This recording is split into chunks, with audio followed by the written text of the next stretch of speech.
कहानी के शुरू में हमें एक आरजे लड़की दिखाई जाती है जो कि रेडियो पर रात के वक्त अजीबोगरीब और डरावनी कहानियां सुनाया करती थी। जिस लड़की का नाम कैंडी होता है। कैंडी अपनी सभी सुनने वालों को ये कहती है कि अगर आप लोग अकेले में अजीब और खौफनाक कहानियां सुनते हुए डरते हैं तो प्लीज़ रेडियो को बंद कर दें। कहती है क्योंकि मेरी कहानियों को सुनकर आप सो नहीं पाएंगे। कैंडी रात के वक्त अपने स्टूडियो में बिल्कुल अकेली थी। वो अपने सुनने वालों की तरह ही इन कहानियों को महसूस करना चाहती थी। वो देखती है कि जैक नाम के एक आदमी ने उसे लिपस्टिक भेजी है। ये कलर उसको काफ़ी अच्छा भी लगता है। और तो और वो उसकी आवाज़ की भी बहुत तारीफ़ कर रहा था। वो उस लिपस्टिक को लगाकर अपनी पहली कहानी सुनाना शुरू करती है। एक लड़की के बारे में बताती है जो कि एक सोसाइटी में रहने लगी, जहाँ पर उसके और उसके हस्बैंड के अलावा कोई भी नहीं रहता था। वहाँ के सभी घर एक जैसे बने हुए थे, मगर सबके सब खाली थे। पहले वो लड़की फोटोग्राफी का बिजनेस किया करती थी, मगर अब उसका बिजनेस भी खत्म हो जाता है। उसके पास कोई नौकरी नहीं थी, मगर उसके हस्बैंड के पास अभी भी छोटी मोटी नौकरी थी। लेकिन उस नौकरी में मुश्किल से ही इन दोनों का गुजारा होता था और इसलिए इन्हें कम पैसों में ऐसी जगह पर रहना पड़ा। वो लड़की उस माहौल में रहकर ऐसा महसूस करने लगी जैसे वो बिल्कुल अकेली है। उसके आसपास कोई नहीं था। तभी वो एक दिन उठती है तो वो देखती है कि बाहर कुछ लोमड़ियाँ उसके कचरे से खाना तलाश कर रही हैं। उन्हें देखकर वो बाहर आती है तो वो लड़की वहीं पर उन आवारा लोमड़ियों की तस्वीरें लेने लगती है।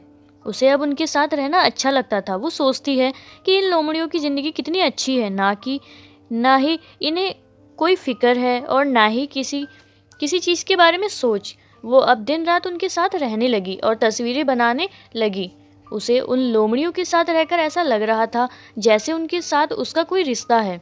उसे जहाँ लोमड़ियों के साथ अच्छा लगता था तो वहीं पर उसे अपना हस्बैंड अब अनजान लगने लगा। रोजाना जैसे ही उसका हस्बैंड काम पर जाता, वो अपना सारा दिन उन लोमड़ियों के साथ गुजारती। एक दिन रात को उसका हस्बैंड उसके कैमरे को देखकर हैरान था। जितनी भी तस्वीरें हैं सब लोमड़ियों की हैं। उनको उसने बहुत ही करीब से लिया हुआ था, जो दिखने में बहुत ज़्यादा डरावनी थी। वो उससे पूछता है कि तुम्हारे कैमरे में ऐसी तस्वीरें क्यों हैं और तुम क्यों बदलती जा रही हो। ये सुनकर वो अपने ही घर से भाग जाती है। ऐसा लग रहा था कि वो एक लोमड़ी की तरह भाग रही हो। 4 दिन गुजर गए थे। उस लड़की का हस्बैंड उसे बहुत ढूंढता है, मगर वो उसे कहीं पर भी नहीं मिलती। उसके मिसिंग पोस्टर को भी हर जगह लगाया गया, मगर इस सोसाइटी में तो कोई रहता ही नहीं था, तो उसके मिसिंग पोस्टर को देखता कौन। कुछ दिन के बाद फिर से कुछ लोमड़ियाँ कचरे में खाना ढूंढने आती हैं। उन्हें देखकर उस लड़की का हस्बैंड बाहर आता है। वो उन्हें वहाँ से भगा रहा था, मगर एक लोमड़ी वहाँ से कहीं नहीं जाती, वो उधर ही खड़ी थी। उस लड़की का हस्बैंड जब उसकी आंखों में रोशनी मारता है तो वो ये देखकर हैरान था कि उस लोमड़ी की आंखें बिल्कुल उसकी बीवी जैसी हैं। खैर, ये कहानी सुनाने के बाद आप अपने सुनने वालों को कहती है कि आपको क्या लगा, क्या वाकई ही वो लड़की लोमड़ी बन गई या फिर ये सिर्फ उसके हस्बैंड का ख्याल था। ये कहानी सुनाने के बाद कैंडी ब्रेक लेती है। ब्रेक के दौरान कैंडी के पास एक कॉल आई थी। वो आदमी कहता है कि मैं तुम्हें देख सकता हूँ जब तुमने मेरी ही भेजी हुई लिपस्टिक लगाई। मेरा नाम जैक है। कैंडी पहले तो घबरा जाती है। उसे लगता जैसे उसका कोई पीछा कर रहा हो, मगर बाद में वो ये सोचने लगती है कि शायद उसका कोई कॉलर उसके साथ मजाक कर रहा था। वो जैक की कॉल को कट कर देती है। फिर कैंडी एक दूसरी कहानी सुनाती है जो कि एक लड़के के बारे में थी। कैंडी कहती है कि उसका मानना ये था कि वो दूसरी दुनिया में फंस गया है। वो एक दिन जब अपने घर में बैठकर टीवी देख रहा था तो अचानक से उसकी स्क्रीन पर उसे एक मास्क पहना हुआ आदमी दिखाई देता है। वो एक लड़की को मार रहा था, मगर हैरानी की बात ये थी जो जगह इसकी स्क्रीन में इसे नज़र आ रही थी वो इसी का घर था। वो अपने घर को चेक करने जाता है। वो सोचता है क्या वो जो घर मैंने देखा वो मेरा ही घर है, मगर उस जगह पर जाकर उसे कोई भी नज़र नहीं आता। अचानक से वही लड़की उसके सामने आती है और एक मास्क पहना हुआ आदमी भी, जिसने उस लड़की पर हमला कर दिया था। वो देखता है कि वो लड़की को पहले मास्क वाला आदमी मार रहा था। वो वहाँ से भाग जाती है। फिर वो आदमी उस लड़के पर हमला करता है, मगर वो भी उससे बचकर कमरे में आ जाता है और जल्दी से पुलिस को फ़ोन करने लगता है। कुछ देर के बाद वो स्क्रीन पर फिर से देखता है उस आदमी ने उसके वर्जन यानी उस जैसे लड़के को ही मार दिया था। वो लड़का स्क्रीन पर देखकर ही हैरान होता है कि मैं तो यहाँ पर बैठा हूँ, तो फिर भला मुझे कोई कैसे मार सकता है। क्या वो कुछ देर के लिए दूसरी दुनिया में पहुँच गया था? उसे कुछ समझ नहीं आती। उसे ये पहेली सारी जिंदगी सुलझानी थी। कि आखिर कुछ ही पलों में उसके साथ हुआ क्या। तभी ये कहानी सुनकर कैंडी को कॉल आती है। एक आदमी कहता है कि क्या पता पैरेलल दुनिया में पहुंच गया हो जो बिल्कुल उसी दुनिया जैसी थी। कैंडी जब ये दूसरी कहानी खत्म करती है तभी उसे दोबारा जैक नाम के आदमी की कॉल आती है, जिसने इसके लिए लिपस्टिक भी भेजी थी। वो कैंडी को अपनी कहानी सुनाता है, बताता है कि एक दिन मैंने बार में एक खूबसूरत और मशहूर लड़की को देखा था। मुझे वो पसंद आ गई, मगर उसने मेरा फ़ायदा उठाया। उसने उस बार की सबसे महंगी शराब मेरे पैसों से पी, जिसके बाद मेरा मजाक बनाकर अपने दोस्तों के साथ भाग गई। उसके लिए तो सिर्फ एक शराब थी, पर मेरी उसमें 3 महीने की कमाई लग गई। कैंडी उसकी कहानी सुनकर कहती है, ओह अच्छा, तो उस दिन तुम थे। वो मतलब कि जैक जिस लड़की के बारे में बात कर रहा था, वो लड़की कैंडी ही थी। वो ये सारी बात सुनकर उससे माफ़ी मांगती है। जैक कहता है, नहीं, इतनी आसानी से मैं तुम्हें माफ़ नहीं कर सकता, तो तुम्हें इसकी सज़ा भुगतनी होगी। तभी जैक की कॉल बंद हो जाती है, जिसके बाद एक नया कॉलर अपनी कहानी सुनाता है। वो एक हॉस्पिटल की कहानी सुना रहा था, जहाँ पर लोगों का मानना था कि रात होते ही उधर कोई औरत लोगों को दिखाई देती है। अब इस बात के बारे में पता करने के लिए एक फिल्म प्रोड्यूसर अपनी एम्प्लॉय लड़की के साथ हॉस्पिटल को देखने आया। वो उस जगह पर हॉरर डरावनी मूवी बनाना चाहता था। एम्प्लॉय लड़की प्रोड्यूसर को कहती है कि आज से 100 साल पहले यहाँ पर एक नर्स काम किया करती थी। उसको फिर एक कमरे में बंद कर दिया गया, जहाँ पर सिर्फ वो एक ही बात कहती रही कि मुझे मेरा बच्चा चाहिए। साथ साथ प्रोड्यूसर अपने मोबाइल में सब कुछ रिकॉर्ड कर रहा था। फिर जिसके बाद उस नर्स ने खिड़की के शीशे को तोड़कर खुद को मार लिया। ये दोनों बातें करते आगे बढ़ रहे थे। वो दोनों इस बात को नोटिस करते हैं कि उनके पीछे किसी के चलने की आहट हो, जैसे उनका कोई पीछा कर रहा है।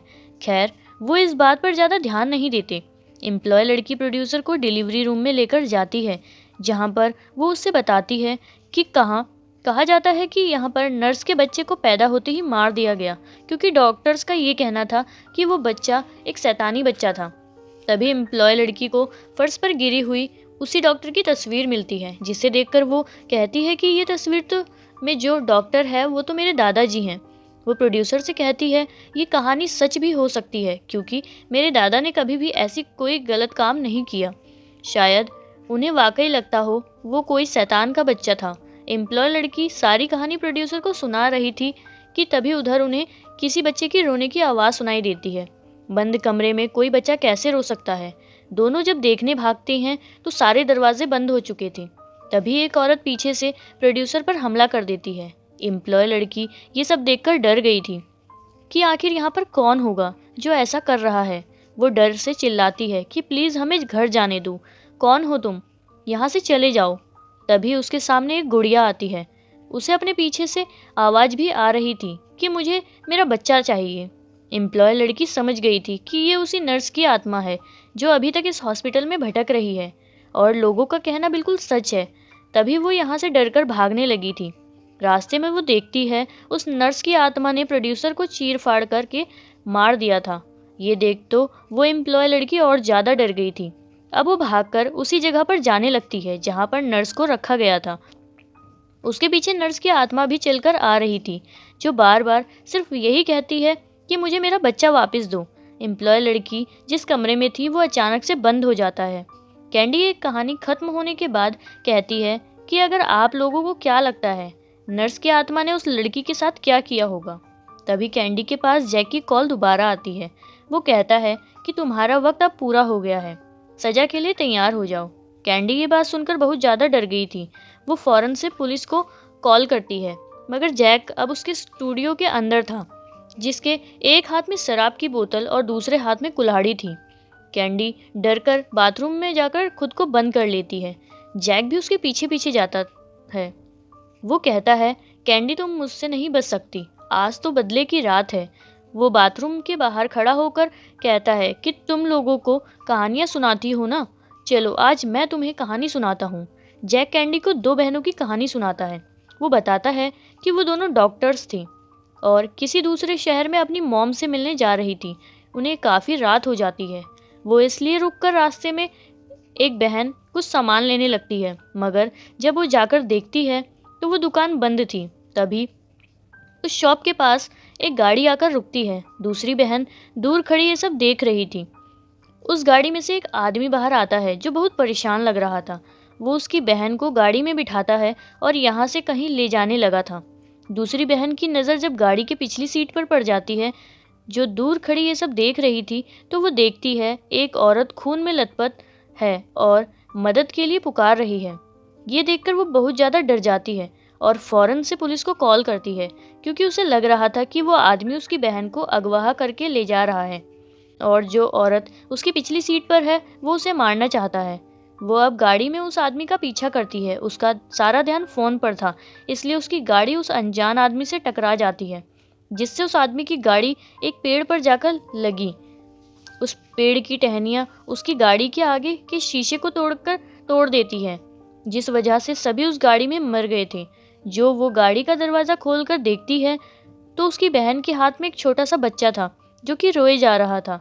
यहाँ पर उसे समझ आती है उसने कितनी बड़ी गलती कर दी। वो आदमी को किडनैपर नहीं था, बल्कि वो तो अपनी प्रेग्नेंट वाइफ को हॉस्पिटल लेकर जा रहा था। उसने उसकी बहन से मदद मांगी क्योंकि वो डॉक्टर थी और उसकी बहन भी अपनी मर्जी से उसके साथ गई थी। फिर जिसके बाद वो आदमी तेजी से हॉस्पिटल की तरफ जाने लगा, मगर वो लड़की समझी कि वो आदमी उसकी बहन और उस औरत को अगवा कर कहीं पर ले जा रहा है। उसने गलती से उनका एक्सीडेंट कर दिया, जिसमें वो सारी फैमिली और साथ ही उसकी बहन भी मारी गई। बचा था तो सिर्फ उनका बच्चा जैक, जो कि ये कहानी कैंडी को बाथरूम के बाहर खड़ा होकर सुना रहा था। वो कहता है कि ये सारी कहानी सच है। जैसे उस लड़की ने बिना कुछ सोचे समझे उस आदमी के बारे में गलत सोच बना ली, इसी तरह तुमने मेरे साथ किया। वो कहता है उस रात तुमने अपने दोस्तों के साथ मिलकर मेरा बहुत मजाक बनाया। मेरी उसमें 3 महीने की कमाई लग गई। अब वो उसे बाहर आने की वार्निंग देता है। कहता है कि तुम खुद ही दरवाज़ा खोलकर बाहर आओगी या मैं अंदर आ जाऊं। वो कुल्हाड़ी से दरवाजे को तोड़ने लगा था। कैंडी जैक की बातों से बहुत ज़्यादा डर गई थी, इसलिए वो डरकर दरवाज़ा खोल देती है। जैक बाथरूम के अंदर चला गया था। कुछ देर के बाद कैंडी बाथरूम से अकेली बाहर आती है और आकर अपने स्टूडियो में बैठ गई थी। उसका चेहरा खून से भरा हुआ था। वो ऑन एयर आकर अपने लिसनर से कहती है कि आज आपको सबसे अजीब और ख़तरनाक कहानी सुनाने वाली हूँ। हम बाथरूम में देख पाते हैं जहाँ पर जैक की लाश पड़ी थी। कैंडी ने उसी की कुल्हाड़ी से उसके टुकड़े टुकड़े कर दिए थे। आखिर में कैंडी को दिखाया जाता है, जो कहती है कि ये नाइटमेयर रेडियो है, जहाँ पर अजीब और ख़तरनाक कहानियाँ कभी ख़त्म नहीं होंगी। और इसी के साथ हमारी इस फिल्म की कहानी भी यहीं पर ख़त्म हो जाती है।